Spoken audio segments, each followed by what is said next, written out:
Price the Lord, praise the Lord. ಕರ್ತನಾಮಕ್ಕೆ ಸ್ತೋತ್ರವಾಗಲಿ. ಪ್ರಿಯ ದೇವ ಜನರೇ, ದೇವರಾದ ಕರ್ತನು ತಿರುಗೊಂದಾವರ್ತಿ ಈ ವಿಶ್ರಾಂತಿಕರವಾದ ಈ ದಿನವನ್ನು ನನಗೂ ದೇವರ ವಾಕ್ಯವನ್ನು ಕೇಳುವಂತ ನಿಮಗೂ, ದೇವರಾದ ಕರ್ತನು ತಿರುಗೊಂದಾವರ್ತಿ ಈ ದಿನವನ್ನು ನಮ್ಮ ಆಯುಷ್ಕಾಲಕ್ಕೆ ಕೂಡಿಸಿಕೊಟ್ಟು ತಿರುಗೊಂದಾವರ್ತಿ ದೇವರಾದ ಕರ್ತನನ್ನು ನಾವು ಮಹಿಮೆ ಪಡಿಸುವಂತೆ, ದೇವರಾದ ಕರ್ತನನ್ನು ಸ್ತುತಿಸಿ ಕೊಂಡಾಡುವಂತೆ, ಎಲ್ಲಾದಲ್ಲಿ ದೇವರು ತನ್ನ ಕೃಪೆ ಎಂಬ ಹಸ್ತದ ಮೂಲಕ ನನ್ನನ್ನು ನಿಮ್ಮನ್ನು ಆಶೀರ್ವದಿಸಿ ತನ್ನ ಆತ್ಮನ ಮೂಲಕ ನಡೆಸುವನಾಗಿದ್ದಾನೆ.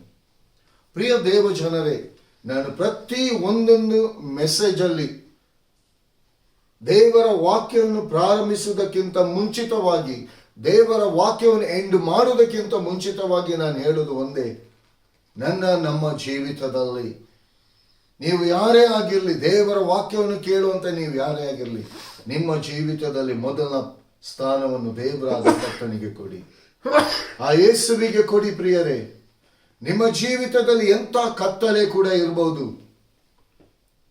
ಗಾಢಾಂಧಕಾರ ಕತ್ತಲೆ ಇರಬಹುದು, ಆದರೆ ನಿಮ್ಮ ಜೀವಿತದಲ್ಲಿ ಆ ಬೆಳಕು ಬರಬೇಕೆಂಬುದಾಗಿ ಹೇಳುವುದಾದರೆ, ಆ ಬೆಳಕಾಗಿರುವಂಥ ಯೇಸುವನ್ನು ನಿಮ್ಮ ಹೃದಯದಲ್ಲಿ ನೀವು ಆಹ್ವಾನ ಮಾಡಿ, ಆತನನ್ನು ವೆಲ್ಕಮ್ ಮಾಡಿ, ಆ ಹೋಲಿ ಸ್ಪಿರಿಟ್ ಅನ್ನು ವೆಲ್ಕಮ್ ಮಾಡಿ. ನಿಮ್ಮ ಜೀವಿತದಲ್ಲಿ ನೀವು ಒಂದೊಂದು ದಿನಕ್ಕೆ ಕಾಲಿಡುವಂತ ಮುಂಜಾನೆ ವೇಳೆಯಲ್ಲಿ ಹೊಸ ಬೆಳಕನ್ನು, ಹೊಸ ದಿನವನ್ನು ಕಾಣುವಾಗಲೇ ಮುಂಚಿತವಾಗಿ ಹೊರಗೆ ಆ ಕಡೆ ಈ ಕಡೆ ನೋಡ್ಬೇಕಿರಿ, ಪರಲೋಕದ ದೇವರ ಕಡೆಗೆ ನೋಡಿ. ದಾನಿಯೇಲನು ದಿನಕ್ಕೆ 3 ಆವರ್ತಿ ಯೆರೂಸಲೇಮಿನ ಕಡೆಗೆ ಕೈಗಳನ್ನೆತ್ತಿ ಮೊಣಕಾಲೂರಿಕೊಂಡು ತನ್ನನ್ನು ಪರಿಪೂರ್ಣವಾಗಿ ಸಮರ್ಪಿಸಿ ಪರಲೋಕದ ದೇವರನ್ನು ಘನ ಮಹಿಮೆ ಪಡಿಸ್ತಿದ್ದ. ಪ್ರಿಯರೇ, ಆ ಮೂಲಕವಾಗಿ ಸಿಂಹಗಳು ಕೂಡ ಅವನನ್ನು ಟಚ್ ಮಾಡ್ಲಿಕ್ಕೆ ಆಗ್ಲಿಲ್ಲ. ಅಂದ್ರೆ ಸಿಂಹದಂತೆ ಇರುವಂತ ಯಾವುದೇ ಪರಿಸ್ಥಿತಿಗಳು ಕೂಡ ನಿಮ್ಮನ್ನು ಟಚ್ ಮಾಡಲಿಕ್ಕೆ ಸಾಧ್ಯ ಇಲ್ಲ. ಯಾಕಂದ್ರೆ ಯಾವಾಗ ನಿಮ್ಮ ಜೀವಿತದಲ್ಲಿ ಮೊದಲ ಸ್ಥಾನವನ್ನು ದೇವರಾದ ಕರ್ತನಿಗೆ ನೀವು ಕೊಡ್ತೀರಾ, ಎಲ್ಲವನ್ನು ದೇವರಾದ ಕರ್ತನು ನಿಮ್ಮ ಜೀವಿತದಲ್ಲಿ ಯಜಮಾನನಾಗಿದ್ದುಕೊಂಡು ಆತನು ನಡೆಸಲು ಶಕ್ತನಾಗಿದ್ದಾನೆ. ಪ್ರಿಯ ದೇವ ಜನರೇ, ನಿಮ್ಮ ಜೀವಿತದಲ್ಲಿ ನೀವು ಕತ್ತಲಾಗಿರುವಂಥದ್ದಲ್ಲ, ನಿಮ್ಮ ಜೀವಿತದಲ್ಲಿ ಬೆಳಕಾಗಿರುವಂತ ಯೇಸುವನ್ನು ನಿಮ್ಮ ಜೀವಿತದ ಕತ್ತಲೆಯನ್ನು ಹೋಗಲಾಡಿಸಿ, ನಿಮ್ಮ ಜೀವಿತದಲ್ಲಿ ಆ ಪರಲೋಕದ ಬೆಳಕು ಕಾಣಿಸಲ್ಪಟ್ಟು ನಿಮ್ಮ ಮೂಲಕ ಅನೇಕ ಜನರಿಗೆ, ಕತ್ತಲೆಯಲ್ಲಿದ್ದಂಥ ಜನರಿಗೆ ಆ ಬೆಳಕನ್ನು ನೀವು ಅನುಗ್ರಹಿಸಿಕೊಡಿ. ಅದಕ್ಕೋಸ್ಕರವಾಗಿ ದೇವರಾದ ಕರ್ತನು ನಿಮ್ಮನ್ನು ಕೂಡ ಕರೆದಿದ್ದಾನೆ. ಪ್ರಿಯರೇ, ಈಗಲೂ ಕೂಡ ತನ್ನ ಹಸ್ತವನ್ನು ಚಾಚಿ ಪರಲೋಕದ ತಂದೆಯಾದ ದೇವರು ನಿಮ್ಮನ್ನು ಕರೀತಿದ್ದಾನೆ. ಪ್ರಿಯರೇ, ನಿಮ್ಮ ಒಬ್ಬೊಬ್ಬರ ಹೆಸರನ್ನು ಹಿಡಿದು ಕರೀತಿದ್ದಾನೆ. ಹೃದಯವನ್ನು ಕಠಿಣ ಮಾಡಿಕೊಳ್ಬೇಡಿ, ವಾಕ್ಯಕ್ಕೆ ಅವಕಾಶ ಕೊಡಿ, ವಾಕ್ಯಕ್ಕೆ ಸಮಯ ಕೊಡಿ. ಪ್ರಿಯರೇ, ನಿಮ್ಮ ಜೀವಿತದಲ್ಲಿ ಯಾವ ಕಾರ್ಯಗಳು ನಡೀಲಿಲ್ಲ, ಆಗ್ಲಿಲ್ಲ ಎಂಬುದಾಗಿ ನೀವು ತಿಳ್ಕೊಳ್ತಿದ್ದೀರಾ, ಮೊದಲಾಗಿ ದೇವರಾದ ಕರ್ತನನ್ನು ನೀವು ಮಹಿಮೆ ಪಡಿಸುವುದಾದರೆ ಎಲ್ಲ ಕಾರ್ಯಗಳು ನಿಮ್ಮ ಅನುಕೂಲ ತಕ್ಕ ಹಾಗೆ ಅದು ನಿಮ್ಮನ್ನು ಹಿಂಬಾಲಿಸಿ ಬರುವಾಗೆ ದೇವರಾದ ಕರ್ತನು ಮಾಡ್ತಾನೆ. ಫಸ್ಟ್ ಆಫ್ ಆಲ್, ನೀವು ದೇವರಾದ ಕರ್ತನನ್ನು ಹಿಂಬಾಲಿಸುವುದಾದರೆ ನಿಮ್ಮ ಜೀವಿತದಲ್ಲಿ ಎಷ್ಟೇ ದೊಡ್ಡ ಪರ್ವತದಂತೆ ಇರುವಂತ ಪ್ರಾಬ್ಲಮ್ಸ್ಗಳಿರ್ಬೋದು, ನಿಮ್ಮ ಆಲೋಚನೆಯಲ್ಲಿ ಅದಕ್ಕೆ ಪರಿಹಾರ ಇಲ್ಲದೆ ಇರ್ಬೋದು. ಅಯ್ಯೋ ದೇವರ, ಇದನ್ನ ಹೇಗೆ ಪರಿಹಾರ, ನಾನು ಏನ್ ಮಾಡಲಿ ಎಂಬುದಾಗಿ ನೀವು ಆಲೋಚಿಸ್ತಿರ್ಬೋದು. ದೇವರ ವಾಕ್ಯ ಹೇಳ್ತದೆ, ಸಾರ್ವಭೌಮನಾದ ಯೆಹೋವನ ಎದುರಿನಲ್ಲಿ ಪರ್ವತಗಳು ಮೇಣದಂತೆ ಕರಗಿ ಹೋಗ್ತದೆ ಎಂಬುದಾಗಿ. ನಿಮ್ಮ ಜೀವಿತದಲ್ಲಿ ಅಂಥ ಪ್ರಾಬ್ಲಮ್ಸ್ಗಳು ಮೇಣದಾಗೆ ಕರಗಿ ಹೋಗ್ತದೆ. ಪ್ರಿಯರೇ, ಯಾವಾಗ ಫಸ್ಟ್ ಪ್ರಯಾರಿಟಿ, ಮೊದಲ ಸ್ಥಾನ ನಿಮ್ಮ ಹೃದಯದಲ್ಲಿ ಆ ಪರಲೋಕದ ತಂದೆಯಾದ ದೇವರಿಗೆ, ಕರ್ತನಾದ ಯೇಸುವಿಗೆ, ಪರಿಶುದ್ಧಾತ್ಮನ ನಡೆಸುವಿಕೆಗೆ ನೀವು ಒಪ್ಪಿಸಿ ಕೊಡುವುದಾದರೆ ನಿಮ್ಮ ಜೀವಿತದಲ್ಲಿ ನೀವು ಇದ್ದ ಹಾಗೆ ಇರಲ್ಲ. ಅದ್ಭುತದ ಮೇಲೆ ಅದ್ಭುತ ನಿಮ್ಮ ಜೀವಿತದಲ್ಲಿ ನಡೀತಲೇ ಇರ್ತದೆ. ಮುಖ್ಯವಾಗಿ ಈ ವಿಶ್ರಾಂತಿಕರವಾದ ದಿನವನ್ನು ದೇವರು ದಯಪಾಲಿಸಿ ಕೊಟ್ಟಿದ್ದಾನೆ. ಪ್ರಿಯರೇ, ದೇವರ ವಾಕ್ಯವನ್ನು ಅಸಡ್ಡೆ ಮಾಡಬೇಡಿ. ದೇವರ ವಾಕ್ಯವನ್ನು ತಾತ್ಸಾರ ಮಾಡಬೇಡಿ ಪ್ರಿಯರೇ. ನಾನು ನಿಮ್ಮಲ್ಲಿ ಕೇಳಿಕೊಳ್ಳುವುದು ಒಂದೇ, ದೇವರಾದ ಕರ್ತನು ನಿಮ್ಮನ್ನು ಮುದ್ದಿಡಬೇಕಾದರೆ ದೇವರ ವಾಕ್ಯಕ್ಕೆ ನೀವು ಮುದ್ದಿಡಿ. ದೇವರ ವಾಕ್ಯವನ್ನು ನಿಮ್ಮ ಸ್ವಂತವಾಗಿ ನಿಮ್ಮ ಹೃದಯದಲ್ಲಿ ನೀವು ಅಂಗೀಕಾರ ಮಾಡಿ, ನಿಮ್ಮ ಜೀವಿತದಲ್ಲಿ ಯಾವ ಪ್ರಾಬ್ಲಮ್ಸ್ ಇಲ್ಲದಾಗೆ, ಎಂಥದೇ ಅವಮಾನ ನಿಂದೆಗಳ ಮಧ್ಯದಲ್ಲಿ ಕೂಡ ದೇವರಾದ ಕರ್ತನು ನಿಮಗೆ ಬೆಳಕಾಗಿದ್ದುಕೊಂಡು ವಿಶೇಷವಾದ ತನ್ನ ಆತ್ಮನ ಮೂಲಕ ಆತನು ನಡೆಸಲು ಶಕ್ತನಾಗಿದ್ದಾನೆ ಪ್ರಿಯರೇ. ಆದುದರಿಂದ ಈ ವಿಶ್ರಾಂತಿಕರವಾದ ದಿನದಲ್ಲಿ ನಿಮ್ಮ ಹೃದಯಗಳು ಲೋಕದ ಸಂಗತಿಗಳಿಗೋಸ್ಕರ ತವಕ ಪಡದೆ ದೇವರ ವಾಕ್ಯಕ್ಕೋಸ್ಕರವಾಗಿ ತವಕ ಪಡುವುದಾದರೆ ನಿಮ್ಮ ಪಾತ್ರೆ ತುಂಬಿ ಹೊರಸೂಸ್ತದೆ. ನಿಮ್ಮ ಜೀವಿತವೆಂಬ ಪಾತ್ರೆ ತುಂಬಿ ಹೊರಸೂಸ್ತದೆ ಪ್ರಿಯರೇ. ನಿಶ್ಚಯವಾಗಿ ನಿಮ್ಮ ಜೀವಮಾನ ಕಾಲವೆಲ್ಲ ಶುಭವೂ ಕೃಪೆಯು ನಿಮ್ಮನ್ನು ಹಿಂಬಾಲಿಸಿ ಬರ್ತದೆ. ಫಸ್ಟ್ ಆಫ್ ಆಲ್ ಯೇಸುವನ್ನು, ದೇವರ ವಾಕ್ಯವನ್ನು ನೀವು ಹಿಂಬಾಲಿಸಿ, ಎಲ್ಲವೂ ನಿಮಗೆ ದೊರೆಯಲ್ಪಡ್ತದೆ. ಆದುದರಿಂದ ಇಂದಿನ ದಿನದಲ್ಲಿ ನನ್ನೊಂದಿಗೂ ನಿಮ್ಮೊಂದಿಗೂ ಪರಲೋಕದ ತಂದೆಯಾದ ದೇವರು ಆ ವಾಕ್ಯವೆಂಬಾತನು ತನ್ನ ವಾಕ್ಯವನ್ನು ನಿನ್ನ ಹೃದಯದಲ್ಲಿ ಮಾತನಾಡಲಿಕ್ಕೆ ಆತನು ಮುಂದಾಗಿರುವಂಥ ವೇಳೆಯಲ್ಲಿ ನಮ್ಮ ಹೃದಯಗಳನ್ನು ಆತನಿಗೆ ಒಪ್ಪಿಸಿಕೊಳ್ಳುವ, ಆತನು ನೇಮಕ ಮಾಡಿರುವಂಥ, ಆತನು ಮಾತನಾಡಲಿಕ್ಕಿರುವಂಥ ಇಂದಿನ ದಿನದಲ್ಲಿ ಆ ದೇವರ ವಾಕ್ಯ, ಯೆಶಾಯನು ಬರೆದ ಪ್ರವಾದನೆ ಗ್ರಂಥ 60ನೇ ಸಂಧಿ 19ನೇ ವಚನವನ್ನು ನಾವು ಧ್ಯಾನ ಮಾಡುವ. ಯೆಶಾಯನು ಬರೆದ ಪ್ರವಾದನೆಯ ಗ್ರಂಥ 60ನೇ ಸಂಧಿ 19ನೇ ವಚನವನ್ನು ನಾವು ಧ್ಯಾನ ಮಾಡುವ ಪ್ರಿಯರೇ.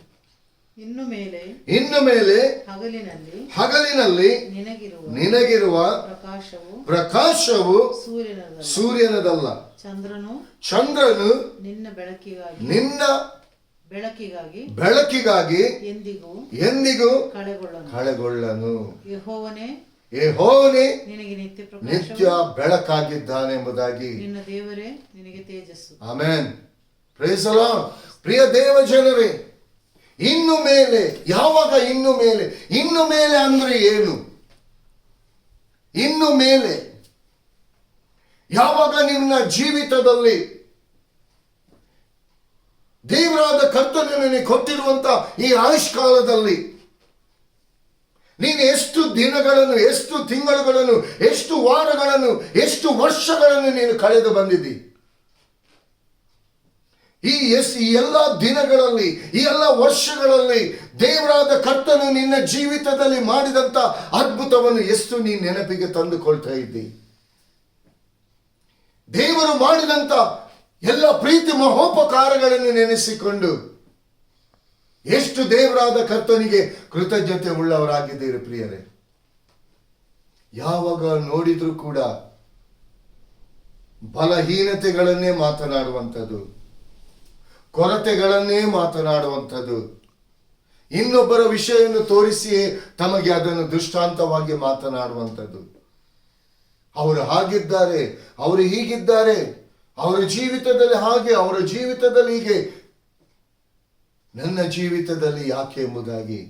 ಪ್ರಿಯ ದೇವ ಜನರೇ, ಇಂದಿನ ದಿನದಲ್ಲಿ ನಿಮ್ಮ ಜೀವಿತವನ್ನು ಇನ್ನೊಬ್ಬರೊಂದಿಗೆ ನೀವು ಕಂಪೇರ್ ಮಾಡ್ತಾ ಇರುವುದರಿಂದ ದೇವರ ಕಾರ್ಯವನ್ನು ನೀವು ನೋಡ್ತಾ ಇಲ್ಲ. ಇನ್ನು ಮೇಲೆ ದೇವರಾದ ಕರ್ತನು ನಿನ್ನ ಮುಂದುಗಡೆ ಇದ್ದಾನೆ. ದೇವರ ಪ್ರಸನ್ನತೆ ನಿನ್ನ ಮುಂದೆ ಇದೆ. ದೇವರ ಆತ್ಮನ ನಡೆಸುವಿಕೆ ನಿನ್ನ ಮುಂದೆ ಇದೆ. ಆದರೆ ನೀನು ನೋಡ್ತಿರುವಂಥದ್ದು ಲೋಕವನ್ನೇ, ಲೋಕದ ಕಾರ್ಯಗಳನ್ನೇ. ನಿನಗೆ ಮುಂದೆ ಆಗ್ಬೇಕಾದ ಕಾರ್ಯಗಳನ್ನು ಈಗ ನೀನು ಹೇಳ್ತಾ ಇದ್ದೀಯ. ಅದರ ಕೊರತೆ ವಿಷಯದಲ್ಲಿ ನೀವು ಮಾತನಾಡ್ತಾ ಇದ್ದೀರಿ.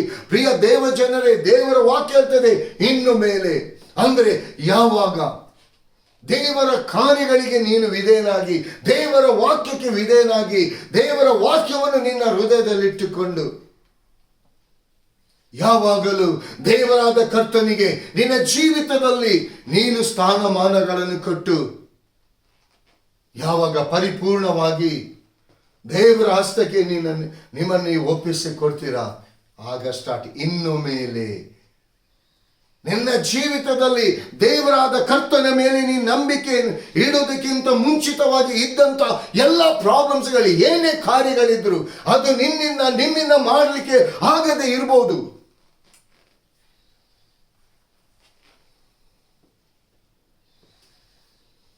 ನಿಮ್ಮನ್ನು ಸೈತಾನನ ಮೋಸಕ್ಕೆ ಒಳಪಡಿಸಿ ನಿಮ್ಮನ್ನು ಸೋಲಿಸಿ ಇರಬಹುದು. ಯಾವಾಗ ದೇವರ ವಾಕ್ಯಕ್ಕೆ ಪರಿಪೂರ್ಣವಾಗಿ ನಿಮ್ಮನ್ನು ನೀವು ಒಪ್ಪಿಸಿಕೊಡ್ತೀರಾ, ಆ ಕ್ಷಣದಿಂದ ಇನ್ನು ಮೇಲೆ ನಿನಗಿರುವಂತ ಸೂರ್ಯನ ಬೆಳಕು, ಹಲ್ಲೆಲೂಯಾ, ಸೂರ್ಯನ ಬೆಳಕೆ ನಿಮಗೆ ಯಾವ ಮನುಷ್ಯನಿಗೂ ಕೂಡ ನೋಡ್ಲಿಕ್ಕೆ ಆಗಲ್ಲ. ಆ ಸೂರ್ಯನನ್ನು ಅದಕ್ಕಿಂತ 10 ಪಟ್ಟು, 100 ಪಟ್ಟು ಎಂಬುದಾಗಿ ಹೇಳ್ಬೋದು. ಅಷ್ಟು ಪ್ರಕಾಶವುಳ್ಳ ದೇವರು, ಅಷ್ಟು ಮಹಿಮೆಯಿಂದ ಉಳ್ಳ ದೇವರು, ಅಂತ ದಹಿಸುವ ಅಗ್ನಿ, ಆ ಪರಲೋಕದ ತಂದೆಯಾದ ದೇವರು ಹೇಳ್ತಾನೆ, ಇನ್ನು ಮುಂದೆ ಆ ಸೂರ್ಯನ ಬೆಳಕನ್ನ, ಆ ಸೂರ್ಯನಂದ್ರೆ ನೀನು ಲೋಕದ ರೀತಿಯಲ್ಲಿ ನಾವು ನೋಡುವಂಥದ್ದು ಸೂರ್ಯನ ಬೆಳಕು. ಆದ್ರೆ ಇಲ್ಲಿ ದೇವರಾದ ಕರ್ತನು ಹೇಳ್ತಿದ್ದಾನೆ, ನಿನ್ನ ಜೀವಿತಕ್ಕೆ ಪರಲೋಕದ ಬೆಳಕು ಬೇಕು, ಸೂರ್ಯನ ಬೆಳಕಲ್ಲ. ಸೂರ್ಯನ ಬೆಳಕು ಬೆಳಗಿನಿಂದ ಸಂಜೆ ತನಕ, ನಂತರ ಕತ್ತಲೆ ಆಗ್ತದೆ ಪ್ರಿಯರೇ. ಆದ್ರೆ ನಿಮ್ಮ ಜೀವಿತದಲ್ಲಿ 24/7 ನಿಮ್ಮ ಜೀವಿತದಲ್ಲಿ ಬೆಳಕಿರಬೇಕಾದ್ರೆ ಆ ಪರಲೋಕದ ದೇವರ ವಾಕ್ಯವನ್ನು ನಿಮ್ಮ ಹೃದಯದಲ್ಲಿ ನೀವು ಇಟ್ಟುಕೊಂಡು, ಯಾಕಂದ್ರೆ ಇಲ್ಲಿ ದೇವರಾದ ಕರ್ತನು ಸ್ಪಷ್ಟವಾಗಿ ಹೇಳ್ತಾನೆ, ನನ್ನ ಬೆಳಕು, ಆ ಪರಲೋಕದ ಬೆಳಕು ನಿಮ್ಮಲ್ಲಿ ಪ್ರಕಾಶಿಸಬೇಕೆಂಬುದಾಗಿ. ಇನ್ನು ಸೂರ್ಯನ ಬೆಳಕು ನಿನಗೆ ಅಲ್ಲ, ಚಂದ್ರನ ಬೆಳಕು ಅಲ್ಲ, ಪರಲೋಕದ ತಂದೆಯಾದ ದೇವರು ನಿನಗೆ ನಿತ್ಯ ಬೆಳಕಾಗಿದ್ದಾನೆ ಎಂಬುದಾಗಿ ದೇವರ ವಾಕ್ಯ ಹೇಳ್ತದೆ. ಆತನೇ ನಿನಗೆ ನಿತ್ಯ ಪ್ರಕಾಶವಾಗಿದ್ದಾನೆ ಎಂಬುದಾಗಿ. ಯಾಕಂದ್ರೆ ಕತ್ತಲಲ್ಲಿ ನಡೆಯುವಾಗ ಮುಂದುಗಡೆ ಏನಿದೆ ಎಂಬುದಾಗಿ ಯಾರಿಗೂ ಕೂಡ ತಿಳ್ಕೊಳ್ಳಿಕ್ಕೆ ಸಾಧ್ಯ ಇಲ್ಲ. ಆ ಕತ್ತಲು ಸೈತಾನನಾಗಿದ್ದಾನೆ. ನಿಮ್ಮ ಜೀವಿತದಲ್ಲಿ ಆ ಕತ್ತಲಾಗಿರುವಂಥ ಸೈತಾನನ್ನು ಓಡಿಸಬೇಕಾದ್ರೆ, ನಿಮ್ಮ ಜೀವಿತದಲ್ಲಿ ಪರಲೋಕದ ಬೆಳಕು ನಿಮ್ಮ ಜೀವಿತದಲ್ಲಿ ಬರಬೇಕಾದರೆ, ಆ ಬೆಳಕಾಗಿರುವಂಥ ದೇವರ ವಾಕ್ಯವನ್ನು ನಿಮ್ಮ ಜೀವಿತದಲ್ಲಿ ನೀವು ಅಳವಡಿಸಿಕೊಳ್ಳುವುದಾದರೆ, ನಿಮ್ಮಲ್ಲಿರುವಂಥ ಬೆಳಕನ್ನು ನೀವು ನೋಡಲಿಕ್ಕೆ ಸಾಧ್ಯ. ಪ್ರಿಯ ದೇವ ಜನರೇ, ಲೋಕದ ಜನರೊಂದಿಗೆ ನೀವು ಕಂಪೇರ್ ಮಾಡ್ಲಿಕ್ಕೆ ಹೋಗಬೇಡಿ.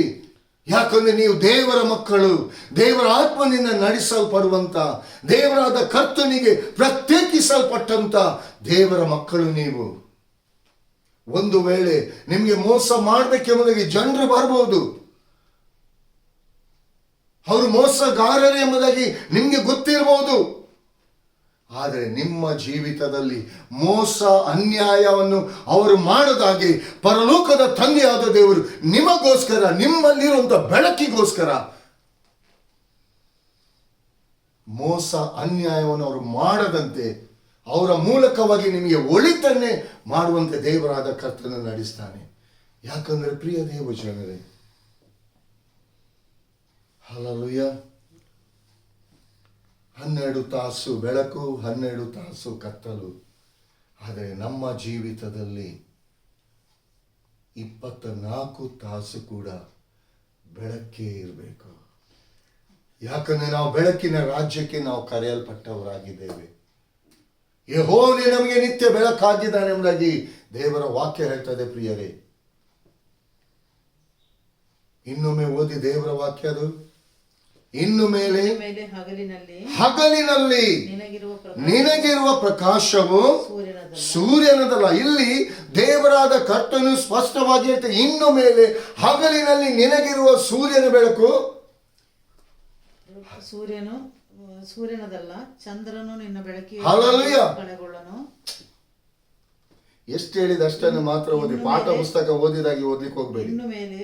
ಇನ್ನು ಮೇಲೆ ಹಗಲಿನಲ್ಲಿ ನಿನಗಿರುವ ಪ್ರಕಾಶವು ಸೂರ್ಯನದಲ್ಲ.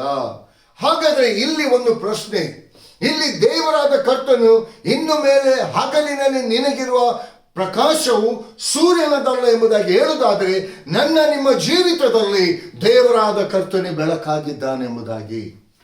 ಇಲ್ಲಿ ನಾವು ಯಾರ್ಯಾರೋ ಮೇಲೆ ಡಿಪೆಂಡ್ ಆಗಿರುವಂಥದ್ದಲ್ಲ. ಈ ಮಳೆ ಬರುವಾಗ ಕೂಡ, ಈ ಮೋಡ ಹಾಕಿರುವಾಗ ಹಗಲು ಕೂಡ ಕತ್ತಲೆ ರೀತಿಯಲ್ಲೇ ಇರ್ತದೆ. ಒಂದು ನೆಮ್ಮದಿ ಇಲ್ಲ, ಒಂದು ಆಸಕ್ತಿ ಇಲ್ಲ. ಯಾಕೆ? ಒಂದು ರೀತಿಯ ವಾತಾವರಣವೇ ಬೇರೆ ರೀತಿಯಾಗಿರ್ತದೆ. ಯಾಕೋ ಎಲ್ಲಿ ಹೋಗ್ಲಿಕ್ಕೂ ಒಂದು ಆಸಕ್ತಿ ಇಲ್ಲ, ಮನೆಯಿಂದ ಹೊರಗೆ ಹೋಗ್ಲಿಕ್ಕೆ ಆಸಕ್ತಿ ಇಲ್ಲ.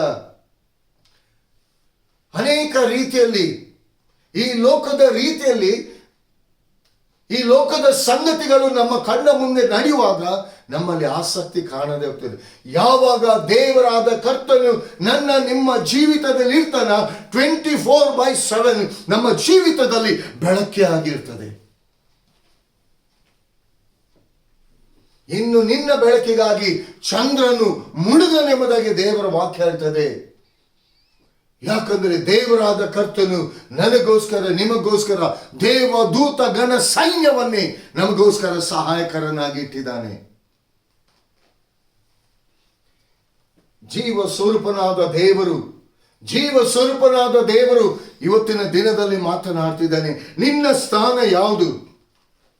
ನಿಮ್ಮ ಸ್ಥಾನವನ್ನು ನೀವು ಬಿಟ್ಟು ಕೊಡಬೇಡಿ ಪ್ರಿಯರೇ. ನೀವು ದೇವರ ಮುಂದೆ ನಿಮ್ಮನ್ನು ತಗ್ಗಿಸಿಕೊಂಡು ನೀವು ಪ್ರಾರ್ಥಿಸಿ ದೇವರ ಹಸ್ತಕ್ಕೆ ನೀವು ಒಪ್ಪಿಸಿಕೊಡುವಾಗ, ಲೋಕದ ಮುಂದೆ ಎಷ್ಟೇ ಘನವಂತನಾದರೂ ಕೂಡ ಅವನ ಮುಂದೆ ನೀವು ತಲೆ ಎತ್ತಿ ನಡೆಯುವ ಹಾಗೆ ಪರಲೋಕದ ತಂದೆಯಾದ ದೇವರು ನಡೆಸುವನಾಗಿದ್ದಾನೆ. ನಿಮ್ಮ ಜೀವಿತದಲ್ಲಿ ನೀವು ಮೊದಲ ಸ್ಥಾನವನ್ನು ಪರಲೋಕದ ತಂದೆಯಾದ ದೇವರಿಗೆ ಕೊಡುವುದಾದರೆ, ಕೆಲವರು ಅಂದುಕೊಳ್ಬಹುದು, ಅನೇಕ ಸೇವಕರು ನನ್ನ ಜೀವಿತದಲ್ಲಿ ಪ್ರವಾದನೆ ನುಡಿದಿದ್ದಾರೆ, ಪ್ರಾಪಸಿ ನುಡಿದಿದ್ದಾರೆ, ಆದ್ರೆ ಯಾವುದು ನಡೀತಾ ಇಲ್ಲ. ಯಾಕೆ ನಡೀತಾ ಇಲ್ಲ ಪ್ರಿಯರೇ? ದೇವರಾದ ಕರ್ತನು ಸೇವಕರ ಮೂಲಕ ಪ್ರವಾದನೆ ನುಡಿದದು ಸತ್ಯವೇ, ಆದರೆ ನಿಮ್ಮ ಜೀವಿತದಲ್ಲಿ ಯಾಕೆ ಎಲ್ಲಿ ತಡೆಗಳಾಗ್ತಿದೆ ಅದನ್ನು ತಿಳ್ಕೊಳ್ಳಿ. ಎಲ್ಲಿ ಯಾವ ಭಾಗದಲ್ಲಿ ದೇವರಾದ ಕರ್ತನಿಗೆ ನಿಮ್ಮನ್ನು ಮೀಸಲಾಗಿ ನೀವು ಇಡ್ಲಿಲ್ಲ. ಕೀರ್ತನೆ 4:3 ಹೇಳ್ತದೆ, ಯೆಹೋವನು ತನ್ನ ಭಕ್ತನನ್ನು ತನಗೋಸ್ಕರ ಪ್ರತ್ಯೇಕಿಸಿಕೊಂಡಿದ್ದಾನೆಂಬುದಾಗಿ. ದೇವರಾದ ಕರ್ತನು ವಾಕ್ಯವನ್ನು ಕೇಳುವಂತೆ ನೀವು ಯಾರೇ ಆಗಿರಲಿ ಪ್ರಿಯ ದೇವ ಜನರೇ, ದೇವರಾದ ಕರ್ತನು ತನಗೋಸ್ಕರವಾಗಿ ನಿಮ್ಮನ್ನು ಪ್ರತ್ಯೇಕಿಸಿಕೊಂಡಿದ್ದಾನೆ. ನೀವು ದೇವರಾದ ಕರ್ತನಿಗೆ ಬೇಕು. ನೀವು ಲೋಕದಲ್ಲಿ ಬೆಳಕಾಗಿರ್ಬೇಕು. ನಿಮ್ಮಲ್ಲಿರುವಂಥ ಬೆಳಕು ಅದು ಪ್ರಕಾಶಿಸಬೇಕು. ಆ ಪ್ರಕಾಶಿಸುವ ಬೆಳಕನ್ನು ಲೋಕ ನಿಮ್ಮ ಮೂಲಕ ನೋಡ್ಬೇಕೆಂಬುದಾಗಿ ಪರಲೋಕದ ತಂದೆಯಾದ ದೇವರು ಬಯಸುವನಾಗಿದ್ದಾನೆ. ಎಷ್ಟು ಜನರು ಇವತ್ತಿನ ದಿನದಲ್ಲಿ ಮಳೆ, ಗಾಳಿ ಮಳೆ, ಕತ್ತಲ ತರನೇ ಇದೆ, ಯಾವುದಲ್ಲಿ ಆಸಕ್ತಿ ಇಲ್ಲ. ಇನ್ನೂ ಸ್ವಲ್ಪ ಮುದುರಿಕೊಂಡು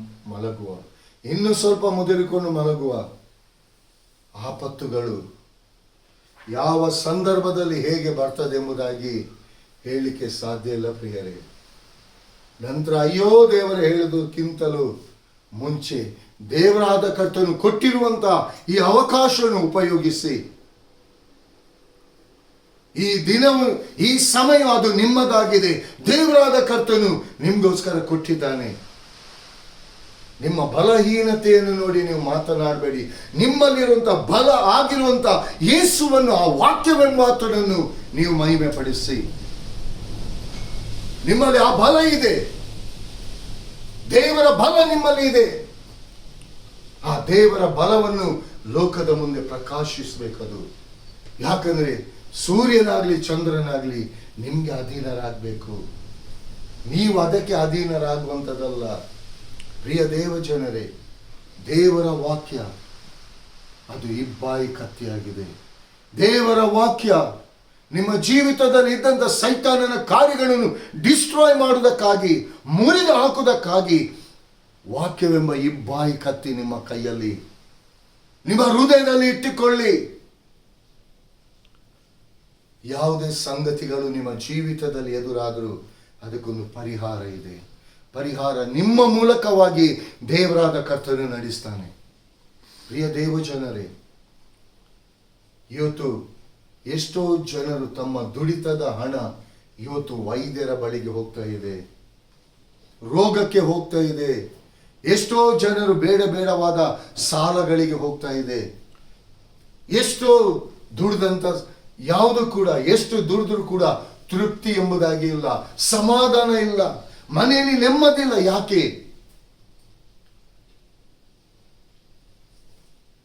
ದೇವರಿಗೆ ಕೊಡುವಂತ ಸಮಯವನ್ನು ಕದ್ದುಕೊಳ್ಬೇಡಿ ಪ್ರಿಯವೇ. ನೀವು ದಶಮ ಭಾಗ ಹೇಳ್ತೀರಿ. ನೀವು ಸಲ್ಲಿಸುವಂತ ಕಾಣಿಕೆ ವಿಷಯದಲ್ಲಿ ದಶಮ ಭಾಗ ಅಲ್ಲ. ನಿಮ್ಮ ಜೀವಿತದಲ್ಲಿ ದೇವರಾದ ಕರ್ತನು ಒಂದು ದಿನದಲ್ಲಿ 24 ತಾಸುಗಳನ್ನು ಇಟ್ಟಿದ್ದಾನೆ. ಎಷ್ಟು ತಾಸು ದೇವರಿಗೋಸ್ಕರ ನೀವು ಕೊಡ್ತಾ ಇದ್ದೀರಿ? ಆ ಸಮಯವನ್ನೇ ನೀವೆಷ್ಟು ಕದ್ದುಕೊಳ್ತಾ ಇದ್ದೀರಿ ಇದನ್ನು ತಿಳ್ಕೊಳ್ಳಿ. ಮೊದಲಾಗಿ ದೇವರದನ್ನು ದೇವರಿಗೆ ಕೊಡಿರಿ. ಯೇಸು ಸ್ವಾಮಿ ಹೇಳ್ತಾನೆ, ಕೈಸರನಂದು ಕೈಸರನಿಗೆ ಕೊಡಿರಿ, ದೇವರದನ್ನು ದೇವರಿಗೆ ಕೊಡಿರಿ. ಇವತ್ತು ಎಲ್ಲದನ್ನು ಕೈಸರನಿಗೆ ಕೊಡ್ತಾ ಇದ್ದೀರಾ, ಅದಕ್ಕೋಸ್ಕರ ಆಶೀರ್ವಾದ ಕಾಣ್ತಾ ಇಲ್ಲ. ಕೊರತೆಗಳೇ ಬರ್ತಾ ಇದೆ, ರೋಗಗಳೇ ನಿಮ್ಮನ್ನು ಮುತ್ತಿಕೊಂಡಿದೆ, ಬಲಹೀನತೆಗಳು ನಿಮ್ಮನ್ನು ಆಳ್ತಾ ಇದೆ, ಕಷ್ಟಗಳು ನಿಮ್ಮನ್ನು ಕಾಡ್ತಾ ಇದೆ, ನೋವುಗಳು ನಿಮ್ಮನ್ನು ಹಿಂಸೆ ಪಡಿಸ್ತಾ ಇದೆ. ಯಾಕೆ? ದೇವರದನ್ನು ದೇವರಿಗೆ ಕೊಡ್ತಾ ಇಲ್ಲ, ಎಲ್ಲವನ್ನು ಕೈಸರನಿಗೆ ಕೊಡ್ತಿದ್ದೀರಿ. ಕೈಸರ ಅಂದ್ರೆ ಲೋಕ, ಕೈಸರ ಅಂದ್ರೆ ಲೋಕ. ಇವತ್ತು ಎಲ್ಲವನ್ನು ನೀವು ಲೋಕದ ಸಂಗತಿಗೆ ಕೊಡ್ತಾ ಇದ್ದೀರಿ, ದೇವರಾದ ಕರ್ತನಿಗೆ ಕೊಡ್ತಿಲ್ಲ. ದೇವರ ಆರೋಗ್ಯ ಕೊಟ್ಟಿದ್ದಾನೆ, ಬಲ ಕೊಟ್ಟಿದ್ದಾನೆ, ಶಕ್ತಿ ಕೊಟ್ಟಿದ್ದಾನೆ, ಕೆಲಸ ಕಾರ್ಯಗಳನ್ನು ಕೊಟ್ಟಿದ್ದಾನೆ, ಕುಟುಂಬವನ್ನು ಕೊಟ್ಟಿದ್ದಾನೆ, ಎಲ್ಲ ಕೊಟ್ಟಿದ್ದಾನೆ. ಇಷ್ಟೆಲ್ಲ ಕೊಟ್ಟಂತ ಆ ಪರಲೋಕದ ತಂದೆಯಾದ ದೇವರಿಗೆ ನೀವು ಏನನ್ನು ಕೊಡ್ತಾ ಇದ್ದೀರಿ? ಪ್ರಿಯ ದೇವ ಜನರೇ, ನಾನು ಕೈ ಮುಗ್ದು ನಿಮ್ಮಲ್ಲಿ ಕೇಳಿಕೊಳ್ಳುವುದು ಒಂದೇ, ದೇವರಿಗೆ ಕೊಡುವುದನ್ನು ದೇವರಿಗೆ ಕೊಡಿರಿ. ದೇವರಾದ ಕರ್ತನಿಗೆ ಕೊಡುವುದನ್ನು ಕದ್ದುಕೊಳ್ಬೇಡಿ ಪ್ರಿಯರೇ.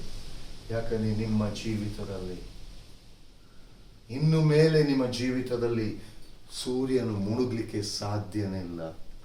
ಯಾಕಂದ್ರೆ ನಿಮ್ಮಲ್ಲಿರುವಂತ ಬೆಳಕು ಸೂರ್ಯನಿಗಿಂತಲೂ ಮಿಗಿಲಾದಂತ ಬೆಳಕು, ಅದು ಪರಲೋಕದ ತಂದೆಯಾದ ದೇವರ ಬೆಳಕು.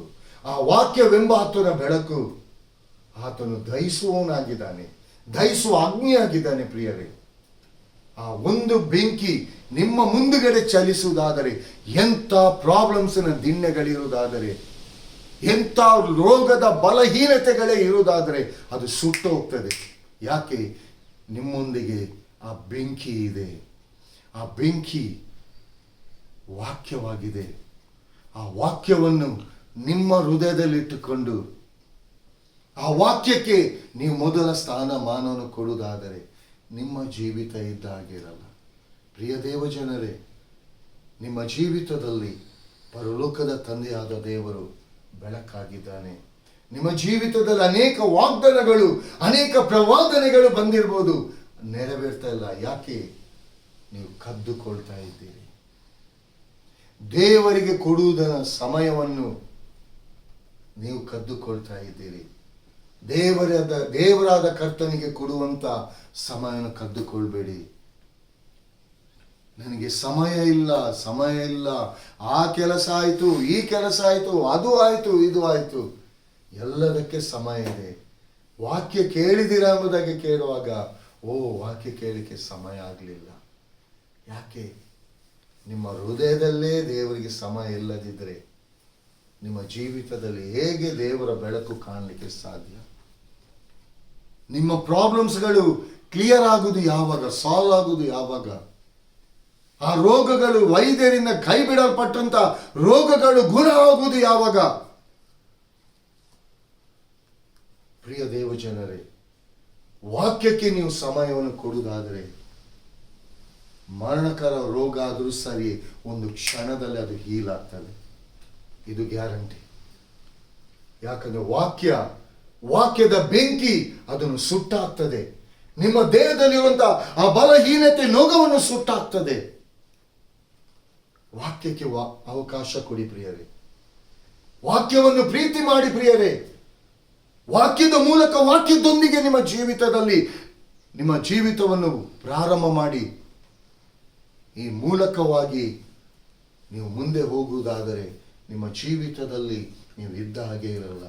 ಏನು ಎಲ್ಲವನ್ನು ಕಳಕೊಂಡೇನೆ ಎಂಬುದಾಗಿ ನೀವು ತಿಳಿದುಕೊಳ್ತಿದ್ದೀರಾ.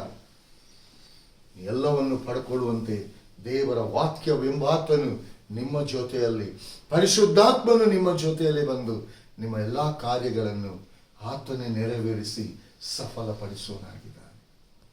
ನಿಮ್ಮ ಇಷ್ಟಾರ್ಥಗಳನ್ನು ಎಲ್ಲವನ್ನು ನೆರವೇರಿಸುವ ಆತನಾಗಿದ್ದಾನೆ.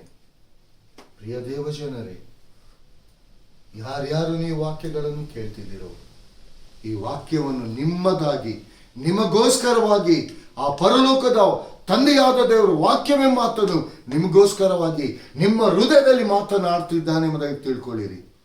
ಈ ಸಮಯವನ್ನು ವ್ಯರ್ಥ ಮಾಡಬೇಡಿ. ಇದು ಅಮೂಲ್ಯವಾದದ್ದು, ಇದು ಮಾನ್ಯವಾದದ್ದು ಪ್ರಿಯರೇ. ಇದಕ್ಕೊಂದು ಅವಕಾಶ ಕೊಡಿ. ಈ ವಾಕ್ಯಕ್ಕೆ ಬೆಲೆ ಉಂಟು ಪ್ರಿಯರೇ. ದೇವರಾದ ಕರ್ತನು ಈ ವಾಕ್ಯದ ಮೂಲಕ ನಿಮ್ಮನ್ನು ಹೇರಳವಾಗಿ ನಡೆಸುವನಾಗಿದ್ದಾನೆ.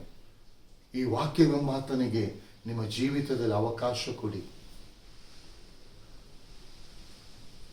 ಏನು ನಿಮ್ಮ ಜೀವಿತದಲ್ಲಿ ಕೊರತೆಯನ್ನು ಮಾತನಾಡ್ತಿದ್ದೀರಾ, ಆ ಕೊರತೆಯನ್ನು ನೀಗಿಸಿ ಆಶೀರ್ವಾದದ ಮಳೆಯನ್ನು, ತನ್ನ ಪರಲೋಕದ ದ್ವಾರಗಳನ್ನು ತೆರೆದು ನಿಮ್ಮ ಮೇಲೆ ಸುರಿಸುವನಾಗಿದ್ದಾನೆ. ಕರ್ತನ ಈ ವಾಕ್ಯಗಳನ್ನು ಆಶೀರ್ವದಿಸಲಿ. ಕರ್ತನಾಮಕ್ಕೆ ಮಹಿಮೆ ಉಂಟಾಗಲಿ. Amen. Praise the Lord. Thank you Jesus. Hallelujah. ಸ್ತೋತ್ರ ಕರ್ತನೇ. ಪರಿಶುದ್ಧನಾದ ನೀತಿಯುಳ್ಳ ತಂದೆಯಾದ ದೇವರೇ, ಕರ್ತನಾದ ಯೇಸುವೆ, ಈ ಸುಂದರವಾದ ಈ ಮುಂಚಾನೆ ವೇಳೆಗಾಗಿ ಕರ್ತನೇ, ಈ ವಿಶ್ರಾಂತಿಕರವಾದ ಈ ದಿನಕ್ಕಾಗಿ ಸ್ತೋತ್ರ ಡ್ಯಾಡಿ. ಪ್ರತಿ ಒಂದೊಂದು ವಾಕ್ಯವನ್ನು ಕೇಳದೆ ಇರುವಂತ ಹೃದಯಗಳನ್ನು ಕೂಡ ವಾಕ್ಯವನ್ನು ಕೇಳುವಂತೆ ಪ್ರತಿಯೊಂದೊಂದು ಹೃದಯಗಳನ್ನು ನೀನು ತೆರೆಯ ಮಾಡು ಸ್ವಾಮಿ. ಕೇಳುವಂತ ಹೃದಯಗಳನ್ನು ಇನ್ನೂ ಪ್ಯೂರಿಫೈ ಮಾಡು ಸ್ವಾಮಿ. ಯಾಕಂದ್ರೆ ವಾಕ್ಯ ಶುದ್ಧೀಕರಿಸಲ್ಪಡ್ತದೆ. ಶುದ್ಧೀಕರಿಸಲ್ಪಡುವ ಆತನು ನೀನು ಸ್ವಾಮಿ. ಪ್ರತಿಯೊಬ್ಬೊಬ್ಬರ ಜೀವಿತವನ್ನು ಶುದ್ಧಿಪಡಿಸುವುದಕ್ಕೋಸ್ಕರ ಪ್ರತಿಯೊಬ್ಬರು ತಮ್ಮ ಜೀವಿತವನ್ನು ನಿನಗೆ ಸಮರ್ಪಿಸಿ ಕೊಡುವಂತೆ, ಈ ವಾಕ್ಯಕ್ಕೆ ವಿಧೇಯತ್ವದ ಪ್ರೀತಿಯನ್ನು ತೋರಿಸಲಿಕ್ಕಾಗುವಂತೆ, ಈ ವಾಕ್ಯದ ಆಶೀರ್ವಾದಗಳನ್ನು ಹೊಂದಿಕೊಳ್ಳಿಕ್ಕಾಗುವಂತೆ ನಿನ್ನ ಕೃಪೆಯನ್ನು ನಡೆಸು. ಒಂದು ವೇಳೆ ರೋಗದಲ್ಲಿ ಯಾರ್ಯಾರು ಬಳಲುತ್ತಿದ್ದಾರೋ, ನಿನ್ನ ವಾಕ್ಯ ಕೇಳುವಾಗಲೇ ಆ ರೋಗದ ಬಲಹೀನತೆಗಳು ಅವರ ದೇಹ ಎಂಬ ಗುಡಾರವನ್ನೇ ಬಿಟ್ಟು ತೊಲಗಿ ಹೋಗಲಿ. ಸೈತಾನನ ಮೂಲಕ ಶೋಧಿತರಾದಂಥ ಜನರು ಜಯವನ್ನು ಹೊಂದುವಂತೆ, ಆ ಬಾಧೆಯಿಂದ ಅವರು ಹೊರಗೆ ಬರುವಂತೆ ಪರಿಶುದ್ಧಾತ್ಮನೇ ನಿನ್ನ ಮಧ್ಯಸ್ಥಿಕೆಯಲ್ಲಿ ನಿನ್ನ ಆತ್ಮನ ನಡೆಸುವಿಕೆಯಲ್ಲಿ ನಡೆಸು. ಎಲ್ಲಾದಲ್ಲಿ ಕರ್ತನೆ ನಿನಗೊಬ್ಬನಿಗೆ ಮಹಿಮೆ ಉಂಟಾಗಲಿ. ಯೇಸುವಿನ ದಿವ್ಯ ನಾಮದಲ್ಲಿ ನಂಬಿಕೆಯಿಂದ ಬೇಡಿದ್ದೇನೆ ನಮ್ಮ ತಂದೆಯೇ. Amen. Bless in the name of Jesus Nazareth. Bless in the name of Jesus.